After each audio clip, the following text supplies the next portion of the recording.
नमस्कार शिक्षक मित्रांनो. आज आपण 7वी इयत्तेचं वार्षिक नियोजन अगदी सोप्या आणि समजण्यासारख्या पद्धतीने पाहणार आहोत. तर आता हे सगळे मॅन्युअली करण्याची गरज नाही.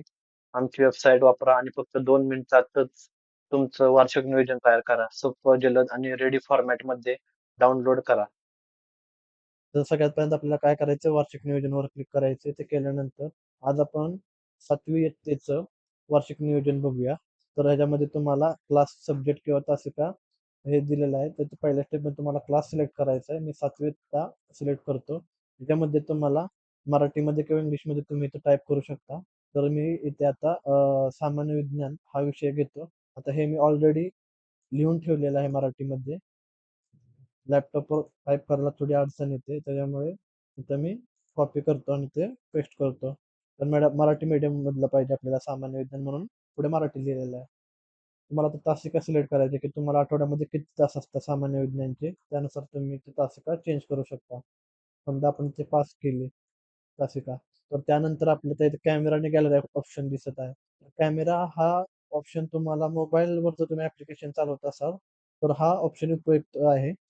पण आता आपण लॅपटॉपवर करत असल्यामुळे आपल्याकडं गॅलरी ऑप्शन यूज करणं आपल्याला बेटर राहील. तर गॅलरीवर क्लिक करूया. गॅलरीवर क्लिक केल्यानंतर तुम्ही ऑटोमॅटिकली तुमच्या डाउनलोड फोल्डरमध्ये जाणार आहात. त्याच्यामध्ये तुम्हाला डाउनलोड मध्ये जो तुम्ही काही फोल्डर बनवून ठेवला असेल 7वी इयत्तेचा, त्याच्यामध्ये जायचं आहे. त्यानुसार हे सगळे स्क्रीनशॉट तुम्हाला आधीच कॅप्चर करून ठेवायचे आहेत, जेणेकरून तुम्हाला पुढे प्रॉब्लेम येणार नाही. तुम्ही ते पाहू शकता. मी स्क्रीनशॉट कसे काढलेले आहेत इंडेक्स आणि आउटकम्सचे. तर आपल्याला आता ह्याच्यामध्ये सामान्य विज्ञान मराठी त्याचे इंडेक्स आणि आउटकम्स घ्यायचे आहेत. तर सामान्य विज्ञान मराठी मीडियम इंडेक्स इंडेक्स मी याला सिलेक्ट केलेले आहे आणि आता ओपनवर क्लिक करतो. ओपनवर क्लिक केल्यानंतर ते इंडेक्स अनुक्रमणिका त्या ह्याने घेतलेली आहे. आता आपल्याला गॅलरीवर परत क्लिक करायचं आहे अध्ययन निष्पत्ती घ्यायला. लर्निंग आउटकम मध्ये अध्ययन निष्पत्ती घ्यायला, की आता आपण 7वी सामान्य विज्ञानची अध्ययन निष्पत्ती घ्यायची आहे. तर ह्याच्यामध्ये 2 आहेत. तर पहिली वाली ही आहे. दुसऱ्या इमेज घेताना आपल्याला कंट्रोल प्रेस करून धरायचा आहे आणि नंतर ह्या दुसऱ्या इमेजवर क्लिक करायचं, म्हणजे at a time 2 image select होणार आहेत. नंतर आपल्याला ओपनवर क्लिक करायचं आहे. ओपनवर क्लिक केल्यानंतर ते दोन्ही इमेज त्याने इथे घेतलेले आहेत. आता अकॅडमिक इयर म्हणजे काय असतं, तुमचं वर्ष कधी स्टार्ट होणार आहे आणि वर्ष तुमचं कधी एंड होणार आहे, ती डेट तुम्हाला तिथे लिहायची असते. तर त्यासाठी तुम्ही काय करणार आहे, पहिल्यांदा की तुमची जी शाळा आहे ती किती तारखेला चालू होणार आहे त्यानुसार डेट घ्यायची आहे. तर कोणाची शाळा 15 तारखेला, मोस्ट ऑफली सगळ्या शाळा 15 तारखेला चालू होतात. पण काही शाळा पुढे मागे होऊ शकतात. त्यामुळे जर तुम्हाला इथे डेट चेंज करायची असेल, मंथ चेंज करायचा असेल, इयर चेंज करायचं असेल, तर तुम्ही इथे कॅलेंडरचं चिन्ह दिसते त्याच्यावर क्लिक करायचं. ते केल्यानंतर तुम्ही इथे डेट्स वर खाली करू शकता. जर तुम्हाला वाटलं की मला मंथ चेंज करायचं, तुम्ही इथं त्या ॲरोवर क्लिक करून इथं तुम्ही मंथ पण चेंज करू शकता. इथं इयर इयर चेंज करू शकता. तर असं तुम्हाला चेंजेस करता येणार आहेत. तर आता आपण 15 तारीख ठेवूया. सेम तसंच हे तुम्हाला वर्ष समाप्तीसाठी करायचं आहे. जी तुमची डेट आहे ती तुम्ही इथे ॲड करू शकता. तर हे झालं आता अकॅडमिक इयरचं. तर आता आपल्याला एक्झाम शेड्यूल बद्दल इथे सेट करायचं आहे. तुमची जसं की तुमची पहिली घटक चाचणी, पहिली सत्र परीक्षा, दुसरी घटक चाचणी, दुसरी सत्र परीक्षा, असं तुम्हाला इथं सेट करून ठेवायचं आहे. तर त्यासाठी तुमची पहिली घटक चाचणी कोणत्या मंथमध्ये तुम्ही घेणार आहात, ती डेट तुम्हाला इथे, तो मंथ तुम्हाला इथे लिहायचा आहे. समजा आता मी ऑगस्ट लिहिलं, तुम्हाला जुलै लिहायचं असेल जुलैला. पहिली सत्र परीक्षा तुम्हाला कोणत्या मंथमध्ये घेणार आहे, कुठल्या महिन्यामध्ये घेणार आहे, तुम्हाला इथे लिहायचं आहे. परत तुम्हाला दुसरी घटक चाचणी कोणत्या महिन्यात घेणार आहे, ते तुम्हाला इथे सिलेक्ट करायचं आहे. दुसरी सत्र परीक्षा कुठल्या महिन्यात घेणार आहे, ती इथे सिलेक्ट करायचं आहे. हे सगळे झाल्यानंतर आता इथे तुम्हाला विचारलं की तुम्हाला काय करायचंय, म्हणजे वार्षिक नियोजनमध्ये तुम्हाला काय-काय पाहिजे, ते इथं लिहिलेलं आहे. तर हे मराठीमध्ये लिहिलेलं आहे. जर तुम्हाला इथं इंग्लिशमध्ये लिहिलेलं आहे, जर तुम्हाला मराठीमध्ये पाहिजे असेल, तर तुम्ही मराठीमध्ये पण लिहू शकता. तिथे मराठीमध्ये पण टाइप करू शकता. जसं की तुम्ही आता मोबाईलवर करणार आहात, तर तुम्हाला तिथे मराठीमध्ये टाइप करायला इझी जाईल. लॅपटॉपवर थोडं अवघड जाऊ शकतं. त्यामुळे तुम्ही मोबाईलवर इझिली तुम्ही इथे टाइप करू शकता. आणि जरी हा कंटिन्यू जरी ठेवला तरी चालेल. पण जर तुम्हाला त्यामध्ये अजून न्यू काय ॲड करायचं असेल, तुमच्या वार्षिक नियोजनमध्ये तुम्ही इथं ॲड केलं, तर तोच इम्पॅक्ट तुमचा डाउनलोड, जी तुमची पी-डी-एफ होणार आहे, त्या पी-डी-एफमध्ये तुम्हाला दिसणार आहे. तर आता आपण रीड माय फोटोजवर क्लिक करूया. रीड माय फोटोजवर क्लिक केल्यानंतर जे आता आपण इंडेक्सचे फोटो टाकलेले आहेत आणि लर्निंग आउटकमचे जे फोटो टाकले आहेत, म्हणजेच की तुमच्या अनुक्रमणिका आणि अंत्यनिष्पत्ती या दोघांचे जे स्क्रीनशॉट आहेत, ते हे एआय एजंट काय करणार आहे, सगळं रीड करणार आहे. कारण की हा बाहेरचा डेटा कुठला घेणार नाही. जो डेटा तुम्ही दिला तोच डेटा घेणार आहे, तो रीड करणार आहे. त्यानुसार त्या चॅप्टरचं, धड्यांचं लर्निंग आउटकम्स आणि ते धडा त्याची नावं आणि क्रमणिकेनुसार एक मेंटेन करणार आहे आणि त्यानुसार तुम्हाला किती जाण्यासाठी किती मंथ लागणार आहे, किती तास लागणार आहेत, हे सगळं कॅल्क्युलेट करून तुम्हाला इथे लिहून देणार आहे. त्याचा एक बेनिफिट काय आहे, तर तुम्ही समजा आता 6वीचा अभ्यासक्रम बदलणार आहे. जर 6वीचा अभ्यासक्रम बदलणार असेल, तर तुम्हाला ऑलरेडी तुमच्याकडे पुस्तक नाहीये. कारण ते अजून मार्केटमध्ये आलेलं नाही. पण ह्या वेबसाईटचा एक फायदा असा आहे, की तुम्हाला फक्त पुस्तक आलं, की त्याचं स्क्रीनशॉट फक्त इथे टाकायचा आहे इंडेक्सचा आणि लर्निंग आउटकम्सचा. त्यामुळे काय होणार आहे, तुम्हाला बाकी अभ्यासक्रम चेंज होते नाही तर काय होते, या वेबसाईटचा तुम्हाला चांगलाच फायदा होणार आहे. तर त्यामुळे तुम्ही आता इथं बघू शकता, की तुम्हाला सगळे चॅप्टर दिसत आहेत. पहिला, दुसरा, तिसरा सगळे चॅप्टर दिसत आहे. तर आता काय करायचंय तुम्ही पहिली गोष्ट, हे सगळं झाल्यानंतर जनरेट झाल्यानंतर तुम्ही तुमचं बुक ओपन करायचंय आणि त्या बुकमध्ये सगळे धडे बघायचे आहेत, की हे धडे सगळे बरोबर आहेत का? किंवा तुम्ही जो स्क्रीनशॉट काढलेला आहे, तो मोबाईलमध्ये ओपन करा आणि हे सगळे जे चॅप्टर्स आहेत, ते बरोबर लिहिलेत का बघा. पहिला चॅप्टर आहे का? दुसरा आहे का? तिसरा आहे का? हे सगळे चेक करा. मराठीमध्ये लिहिलेलं पण चेक करा. कारण कसं होतं कधी-कधी अ, थोड्या चुका होऊ शकतात. कारण की शेवटी हे पण एक मशीनच आहे. त्यामुळे याच्यामध्ये चुका व्हायची शक्यता एक 1-2% असतेच. त्यामुळे तुम्ही ते चेक करा आणि नंतर तुम्हाला इथे मंथचा एक सेक्शन दिसत आहे. ह्याच्यामध्ये तुम्हाला जर समजा तुम्ही पहिला चॅप्टर जूनमध्ये शिकवणार असेल, तुम्ही जूनवर क्लिक करा. जसं तुम्ही पहिला चॅप्टर जर तुम्हाला ऑगस्टमध्ये शिकवायचा असेल, तर ऑगस्टमध्ये क्लिक करा. तुमच्या सोयीनुसार तुम्हाला तो कोणत्या अ, अ, मंथमध्ये शिकवायचा आहे, त्यानुसार तुम्ही त्याचं वर्गीकरण करा. त्यानंतर जर तुम्हाला आता वाटलं, की इथे काय हे 2 चॅप्टर खाली-वर झाले, तर तुम्ही ते डिलीट करू शकता आणि त्याचं परत तुम्ही मेंटेन करू शकता, की 16वा चॅप्टर आहे, तो 15वा येईल, 15चा 16ला येईल. ते वर-खाली करू शकता. कारण की ते आपल्याला डिलीट ऑप्शन एक दिलेला आहे. ते तुम्ही उजव्या साईडला बघू शकता. ते जे रेड झालेलं आहे ना, ते तुम्ही तिथून तो चॅप्टर डिलीट करू शकता. आता जर तुम्हाला वाटलं, की आता इथे 21 चॅप्टर आहेत आणि इथे 20च दाखवत आहे, तर तुम्हाला तो अजून एक एक्स्ट्रा चॅप्टर ॲड करण्यासाठी तुम्हाला इथे वर जायचं आहे आणि इथे तुम्हाला ॲड चॅप्टर्स म्हणून एक बटन दिलेलं आहे. ॲड चॅप्टरवर तुम्ही क्लिक केल्यानंतर इथे थोडा टाईम इथे बघा सेव्हिंग असं दिसत आहे. हे सेव्हिंगचं संपल्यानंतर तुम्ही खाली जायचं आहे, स्क्रोल करायचं आहे खाली आणि नंतर तुम्ही इथे बघू शकता, की इथे एक सेक्शन ॲड झालेला आहे. तर हा ॲड झालेल्या सेक्शनमध्ये तुम्ही मराठीमध्ये टाइप करू शकता किंवा इंग्लिशमध्ये तुम्ही टाइप करू शकता. आता इथे मराठीमध्ये तुम्ही आता जर तुम्हाला टाइप असेल फॉर एक्झाम्पल मी तुम्हाला दाखवतो, की मराठीमध्ये टाइप होतंय का नाही. तर समजा आपण हेच कॉपी करूया आणि हे आपण इथे टाकूया. बेसिकली हे मराठीमध्ये पण टाइप होते. म्हणजे तुमचा धडा मराठीमध्ये लिहायचा असेल, तुम्हाला मराठीमध्ये लिहू शकता. समजा आता इंग्लिश सब्जेक्ट आपण करत असेल, तर इंग्लिश सब्जेक्ट जर ॲड करायचं म्हटलं, तर तुम्हाला इंग्लिशमध्ये तर टाइप करावं लागणार. त्यामुळे तो इंग्लिशमध्ये पण टाइप होतो. सांगायचा मुद्दा तोच आहे. जर आता आपल्याला हे नको आहे, म्हणजे डिलीट करायचं, तर आपण हे डिलीट बटनावर क्लिक करून हे पण डिलीट करायचं. हे डिलीट झालेलं आहे. तर आता लर्निंग आउटकम्स. तर लर्निंग आउटकम्स आपल्याला तुम्ही जो स्क्रीनशॉट दिलेला आहे, त्या स्क्रीनशॉटनुसार त्यांनी लर्निंग आउटकम्स घेतलेला आहे. तुम्ही इथं बघू शकता. आता लर्निंग आउटकम्स म्हणजे काय? तर अध्ययन निष्पत्ती. तर हे अध्ययन निष्पत्ती म्हणजे काय असतं? तर एखादा विषय किंवा अभ्यासक्रम पूर्ण झाल्यावर विद्यार्थ्याने काय शिकले पाहिजे? तसेच त्या विद्यार्थ्याने कोणती कौशल्ये आत्मसात केली पाहिजे?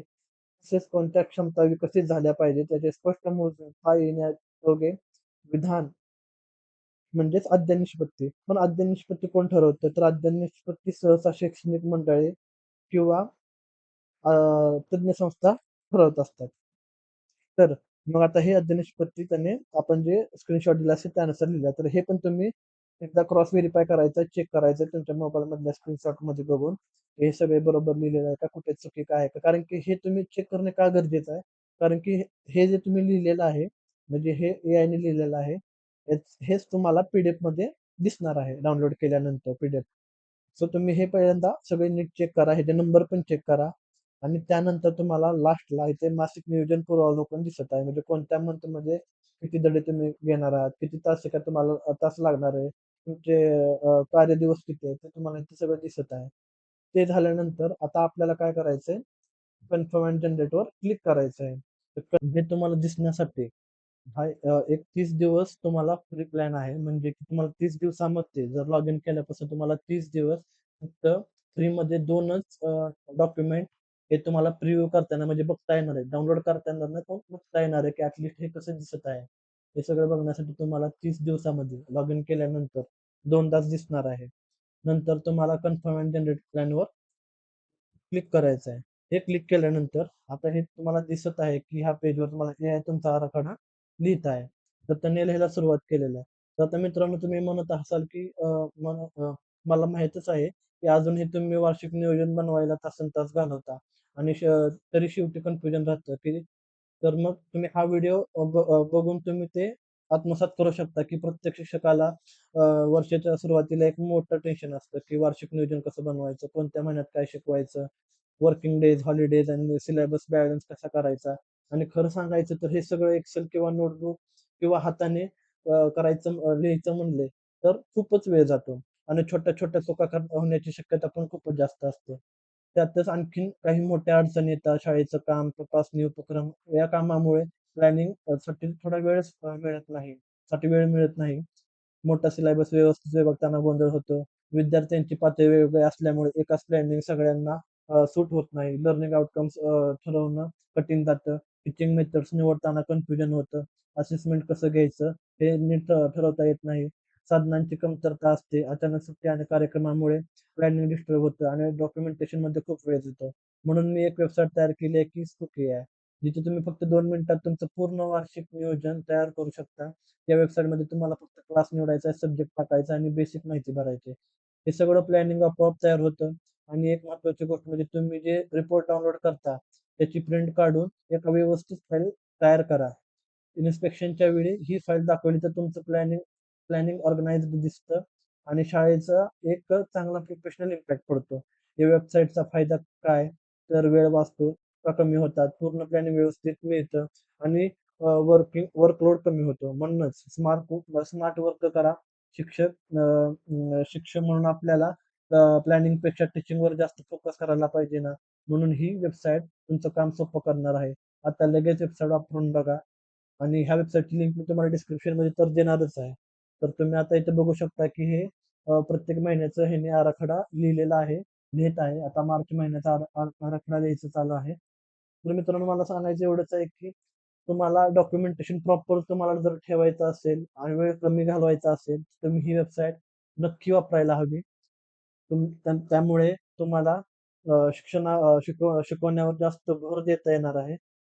सो तुम्ही ही वेबसाईट लवकरात लवकर यूज करायला सुरुवात करा आणि जर तुम्हाला ह्या वेबसाईटमध्ये जर काय अजून ॲड करायचं असेल नवीन, तर तुम्ही आम्हाला कमेंट सेक्शनमध्ये नक्की सांगा. ते ॲड करायचा आम्ही पूर्णपणे प्रयत्न करू. आता बघा बघा तुम्ही हा जो आराखडा तुम्ही जो दिलेला आहे म्हणजे तुम्हाला जे अनुक्रमणिका किंवा तुम्ही जे अध्ययन निष्पत्ती दिलेलं आहे, त्यानुसार किंवा तासिका तुम्ही दिलेल्या आहात, की किती तासिका लागतात त्या विषयासाठी. तर त्यानुसार ते प्रॉपर महिन्यांचं प्लॅनिंग करणार आहे, की जूनमध्ये किती धडे शिकवले जाणार आहेत. त्याच्यामध्ये तुम्हाला किती तासिका लागणार आहेत. तर हे सगळ्याचं नियोजन हे एआय एजंट करणार आहे. तुम्हाला काही करायचं नाही. तुम्ही फक्त त्याला काम द्यायचं आहे, की मला हे करून दे आणि ते करणार आहे. आणि ह्याचं सबस्क्रिप्शन तुम्हाला घ्यायला लागणार आहे. का? तर आता तुम्ही जर ChatGPTवर किंवा कोणत्या दुसऱ्या अदर टूलवर जर करायला गेला, तर असं तुम्हाला स्क्रीनशॉट टाकून डायरेक्ट ते मिळत नाही. म्हणजे त्याला असं पण पेमेंट करायचं लागतं. तर तुम्ही ते ₹2000चं ChatGPTचं पेमेंट करण्यापेक्षा तुम्ही इथे आमचा कमी कमी पॅकेजमध्ये तुम्ही जास्त रिपोर्ट तुम्ही डाउनलोड करू शकता. आता तुम्ही मित्रांनो इथे बघतच आहात, की तुम्ही जे स्टार्टिंगला जी तुमच्या संस्थेचं नाव टाकलं होतं, विद्यालयाचं नाव टाकलं होतं, ते तुम्हाला इथे सगळं दिसत आहे. तुमचं नाव दिसत आहे, विषय दिसत आहे, शैक्षणिक वर्ष घेत आहे, सगळं दिसत आहे. तर तुम्ही तुम्ही आता पाहू शकता, की यामध्ये यामध्ये की टेबलमध्ये संपूर्ण वर्षाचं प्लॅनिंग व्यवस्थित दिलं आहे. म्हणजे कोणत्या महिन्यात कोणता धडा शिकवायला पाहिजे. त्यासाठी किती वर्किंग डेज किंवा किती तास लागणार आहे. प्रत्येक धड्याचे लर्निंग आउटकम्स, विद्यार्थ्यांनी काय शिकायचं, कोणत्या टीचिंग मेथड्स वापरायला पाहिजे, ग्रामर, ॲक्टिव्हिटी किंवा आता ह्याच्यामध्ये तुम्हाला दिले असेल, की व्याकरण दिलेलं असेल किंवा अलंकार दिले असेल, शब्दार्थ दिले असतील. असे हे सगळ्या गोष्टी याच्यामध्ये ऍड केलेल्या आहेत आणि शेवटी मूल्यांकन पण दिलेलं आहे. तुम्हाला मूल्यांकन पण इथे करायचं आहे. तर सोप्या भाषेमध्ये सांगायचं झालं तर शिक्षकांना कधी काय आणि कसं शिकवायचं याचं कम्प्लीट रोड मॅप या एका पेजमध्ये मिळतो. तर आता ही वेबसाईट तुम्ही यूज केल्यानंतर तुम्हाला ही प्रॉपर अशी एक पीडीएफ मिळणार आहे. ही पीडीएफ तुम्हाला डाउनलोड करायची आहे. डाउनलोड पीडीएफ वर तुम्ही क्लिक केलं की ही व्हिडिओ जी पीडीएफ आहे सॉरी जी पीडीएफ आहे ही डाउनलोड व्हायला सुरुवात होणार आहे. तर आपण बघू शकता ही व्हिडिओ पीडीएफ डाउनलोड होत आहे. तर थोडं आपण वेट करूया. तुम्हाला ही पीडीएफ मिळून जाईल. आता ही पीडीएफ डाउनलोड झालेली आहे. तर चला आता आपण ओपन करून बघूया.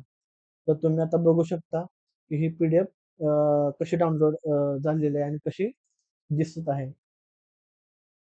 जसे तुम्ही मगाशी बघत होता तसेच यामध्ये दिसत आहे. बघू शकता तुम्ही जून, जुलै महिना प्रत्येक महिन्याचं त्याने प्रॉपर वार्षिक नियोजन केलं, प्रॉपर प्लॅनिंग केलेलं आहे. तर तुम्ही हे बघू शकता. तर या आणि याचा फायदा तुम्हाला इन्स्पेक्शनच्या वेळेस तर होईलच होईल, पण इतर वेळेस पण तुम्हाला कधी तुम्ही विषय एखादा चॅप्टर शिकवत असाल तर त्याच्यानुसार तुम्ही हे जर तुम्ही फॉलो केलं तरी पण तुम्हाला शिकवण्यासाठी इझी जाईल. तर मित्रांनो आणि हा व्हिडिओ आवडला असेल तर लाईक करा. तुमच्या टीचर्स, फ्रेंड सोबत किंवा अजून कोणाबरोबर जर कोणाला शेअर करायचं असेल तुम्ही शेअर करा आणि युजफुल टूलसाठी सबस्क्राईब करायला विसरू नका. तर वार्षिक नियोजन बनवणं कठीण नाही. फक्त 2 मिनिटाचा खेळ आहे. सो तुम्ही हे करा आणि जर तुम्हाला काही अजून नवीन करायला पाहिजे असे वाटत असेल या टूलमध्ये तर तुम्ही आम्हाला कमेंट सेक्शनमध्ये कमेंट करून नक्की सांगा. धन्यवाद मित्रांनो.